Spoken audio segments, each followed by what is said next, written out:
The annual rate of inflation in Australia has fallen to its lowest level in 2 years, dropping in November to 4.3%. Business reporter Edward Boyd has the details. The good news today coming out from the Bureau of Statistics was inflation has fallen a little bit more than what economists anticipated. They were expecting it to print in the month of November at an annual rate of 4.4%. Instead, inflation came in at 4.3%. And that's the lowest level since January 2022, when inflation was 4%. So a good news here on the economic front. But if we go to the next slide, we can look at some of the categories, some pretty important categories for household budgets that have still been increasing in costs. You can see one of the big contributors was rents, up about 7.1% over the 12 months to November 2023. Electricity prices up almost 11%, so they're still rising very sharply. Gas obviously goes into that electricity basket as well, up about 13%.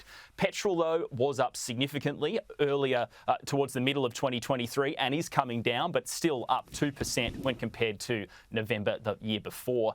Food and drinks, things that you buy at the supermarket, still up almost 5% over a 12-month period. So the good news is inflation is starting to cool off. It has been cooling off really since it printed above 8% in December a year ago. And it is coming down. It's coming down not as quickly as many people would like, but we are starting to see inflation fall. And the confirmation today that it's a little bit lower than anticipated at 4.3%. That's good news for Australians, because we all want to see inflation get back to the level that the Reserve Bank wants, which is that 2 to 3% window. And joining me now live is AMP Chief Economist Shane Oliver. Shane, thanks so much for joining us. What's your reaction to these numbers today? Look, I think you have to see these numbers as very good. This is the second month in a row where inflation has fallen faster than expected. Yes, we're still seeing uncomfortably strong rises in prices for housing-related costs, whether it's buying a dwelling or renting, and also energy, electricity and gas in particular. And, of course, also insurance you'd throw into that. But the trend is down. We did see inflation peak at 8.4%. Now it's 4.3%. We had some very high numbers in December last year. When the December numbers come out in 3 weeks' time, those very high numbers, particularly for travel, will drop out. Don't forget, last December, travel costs rose 27% in 1 month.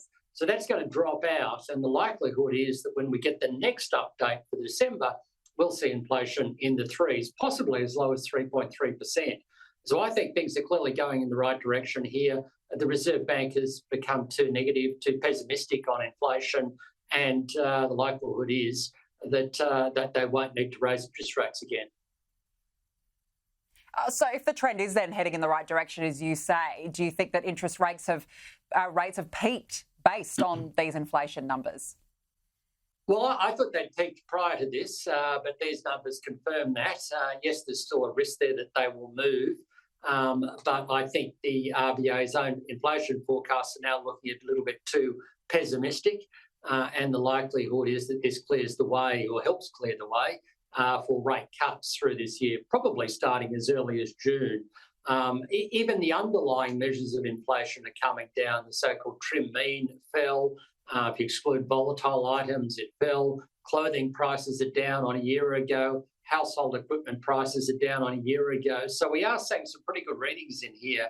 And it's also following the trend we've seen internationally, where the US and Europe peaked before us because they went up before us.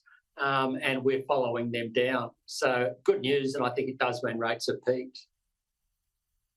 Overall, what does the state of the economy look like, and what is the likelihood of recession now?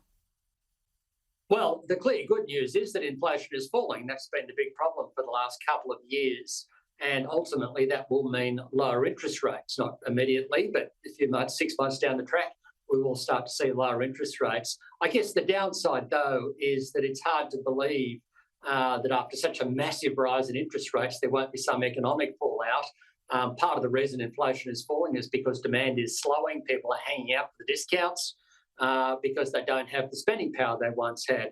And that obviously does run the risk of recession, and we think that risk of recession is high at around 40%. So far, we've managed to avoid that, which is good news. The economy has proven far more resilient, but that risk is still there. And we know from the experience of the late 1980s, early 1990s, that it can take a while for the full impact of rate hikes to slow. So increasingly, as we go through this year, I think slower economic growth will become the concern, but the light at the end of the tunnel is clearly there. Inflation is down, interest rates will follow. Do today's figures suggest that government measures to help the cost of living and to help households, has it had an impact? Is it working? Well, I think it is. I know a lot of economists were sceptical, worrying that if you provide a subsidy or a rebate, you're effectively pumping money into the economy. But if you look at the rates of growth in electricity, yes, they are up.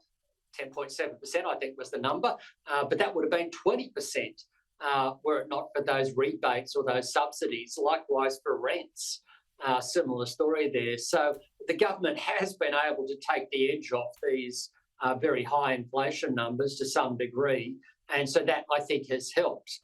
But of course, the main driver here is supply of goods returning to normal after the pandemic disruptions and also the slowing in the economy, which is gradually starting to take pressure off services inflation. But I think those cost of living measures have helped to some degree. And of course, if you can keep down your headline inflation rate compared to what it otherwise would have been without those measures, it enables you to keep inflation expectations down, which in turn makes it easy to ultimately get inflation back under control. So I think the government targeted measures have been a move in the right direction, and I think they were a good move. Well, certainly a very positive start to the year. Shane Oliver, thanks for joining us. My pleasure. Thank you.